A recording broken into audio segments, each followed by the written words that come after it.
Assalamualaikum warahmatullahi wabarakatuh. Alhamdulillah nahmaduhu wa nasta'inuhu wa nastaghfiruh. Wala hawla wala quwwata illa billahil aliyyil azim.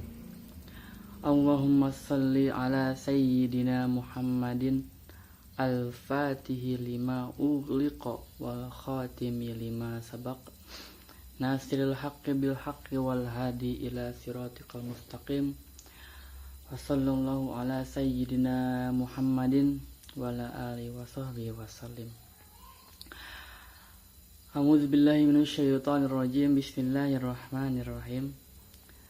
Alhamdulillahi rabbil alamin arrahmanir rahim maliki yaumiddin. Iyyaka na'budu wa iyyaka nasta'in. Ihdinas siratal mustaqim siratal ladzina an'amta 'alaihim ghairil maghdubi 'alaihim waladdallin.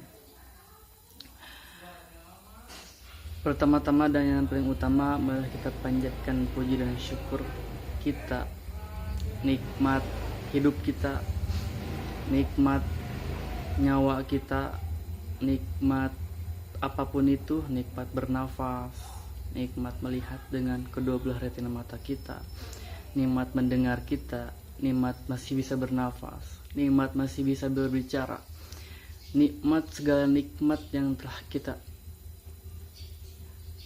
telah kita rasakan dari mulai lahir sampai sekarang. Nikmat segala nikmat yang telah kita rasakan yang Allah berikan kepada kita sebelumnya, sekarang dan yang akan datang. Marilah kita bersyukur terutama kepada Allah Subhanahu wa taala. Segala puji syukur kehadirat Allah Subhanahu wa taala yang telah memberikan kita nikmat yang paling agung, nikmat yang paling besar dari segala nikmat apapun itu di dunia ini, yaitu nikmat Islam, nikmat ihsan, dan nikmat iman. Mungkin saya tidak banyak berbicara untuk kali ini. Tema yang akan saya sampaikan itu tentang suudzon. Mungkin suudzon itu bisa dikatakan berprasangka buruk terhadap orang lain. Itu kayak mungkin saya pribadi sering gitu ya, mungkin teman-teman juga sering berprasangka buruk terhadap orang lain. Entah itu karena mungkin biasanya nih di kalangan milenial seperti kita, di kalangan remaja kita berprasangka buruk terhadap orang lain itu karena mungkin dulunya kita pernah disakitin, mungkin gitu ya. Misalnya cewek nih atau cowok, katakanlah analoginya cewek itu misalnya pernah ditinggalin sama cowok yang berkulit putih, atau si cewek ini pernah diputusin, disakitin hatinya sama cowok yang berkulit hitam atau berpakaian rapih misalnya.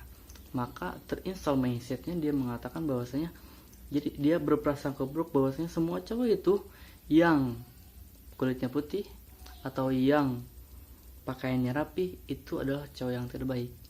Itu adalah suatu hal yang buruk, berprasangka buruk.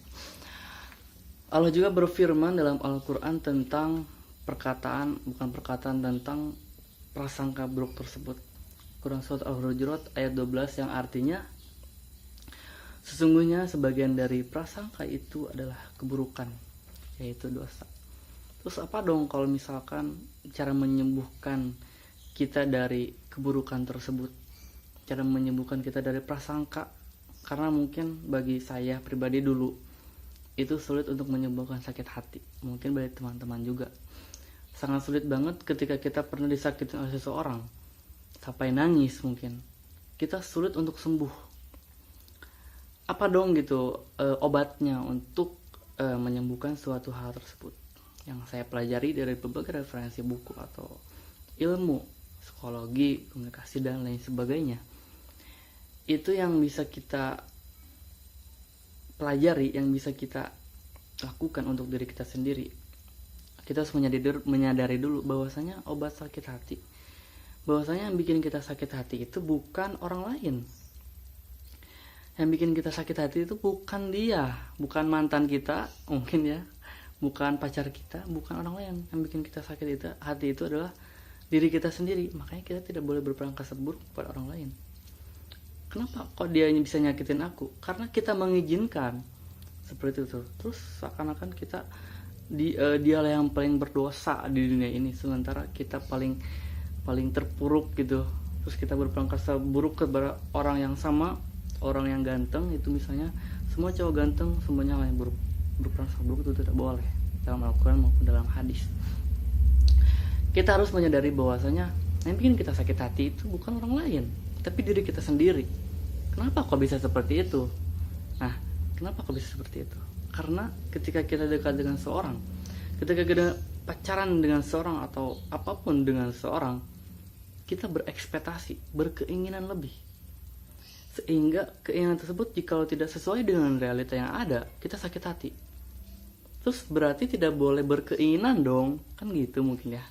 Berkeinginan boleh, tapi kamu sadar bahwasanya di saat keinginan kamu tidak sesuai dengan realita, maka kamu harus bagaimana?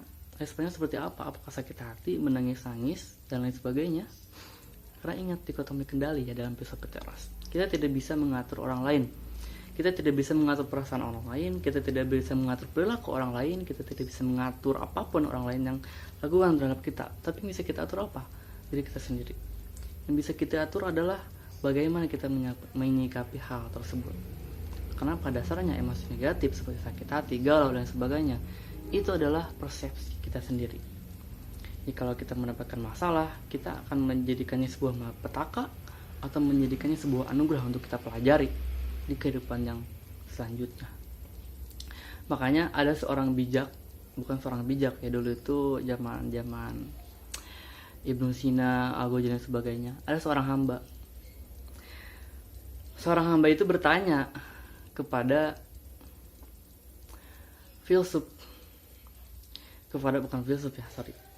seorang hamba itu bertanya kepada seorang sufi. Dia menanyakan seperti ini, lebih baik mana gitu kan, orang yang beriman tapi ahli maksiat, tetapi lebih baik mana orang yang beriman tapi ahli maksiat dengan orang yang tidak beriman tapi tidak ahli maksiat. Dia baik ke sesama manusia, dia tidak jahat, sering memberi. Sedangkan yang beriman itu dia ahli maksiat, sering minum-minuman dan lain sebagainya.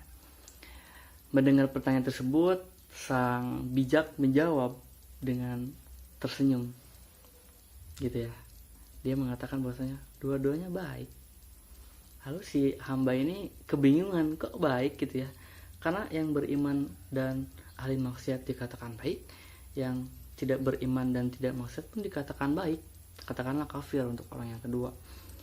Kok bisa gitu kan? Seorang hamba bertanya, kok bisa dua-duanya baik? Nah, makanya seorang sufi, seorang bijak itu menjawab bahwasanya iya baik. Seorang yang beriman dan ahli maksiat baik, karena dengan keimanannya dia akan sadar bahwasanya yang dia lakukan itu adalah hal yang buruk dan dia akan kembali ke jalan Tuhan. Itu yang pertama. Dan untuk yang kedua juga baik. Dia baik dengan akalnya, pribadiannya, sama manusia. Dia baik ke sama manusia dan lain sebagainya. Tapi dia belum beriman. Nah, dengan kebaikannya ini Allah akan memberikan hidayah sehingga dia beriman. Seorang hamba pun mendengar jawaban tersebut kayak betul sekali ya, gitu. Terus sang hamba bertanya, lalu siapakah yang tidak baik? Itu kan. Maka sang sufi menjawab, yang tidak baik itu adalah kita. Orang ketiga, orang yang hanya bisa menilai saja, orang yang hanya bisa menjudge saja, orang yang bisa berprasangka buruk saja, orang hanya bisa melihat dengan kapernya tapi tidak melihat dengan hatinya. Sementara kita orang Islam, kita bersatu dengan tidak hanya melihat dengan mata tapi dengan iman. Makanya hadis dari Rasulullah SAW mengatakan bahwasanya jauhilah prasangka, karena sesungguhnya prasangka adalah seburuk-buruknya perbuatan dan perkataan. Mungkin itu saja yang bisa saya sampaikan. Mohon maaf bila banyak kesalahan. Wabillahi taufiq wal hidayah wa wal inayah. Wassalamualaikum warahmatullahi wabarakatuh.